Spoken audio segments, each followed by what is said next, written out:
शेतकऱ्यांकरता विशेषतः शासनाने 7 horse power पर्यंत जे काही वीज त्यांचं कन्झम्पशन आहे ते फ्री करण्याचा निर्णय आपण त्या ठिकाणी घेतला.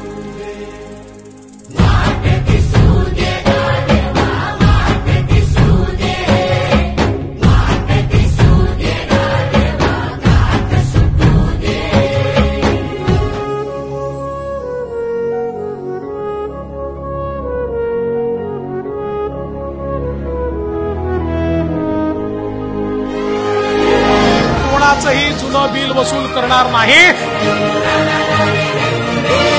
कोणालाही नवीन त्या ठिकाणी बिल मिळणार नाही.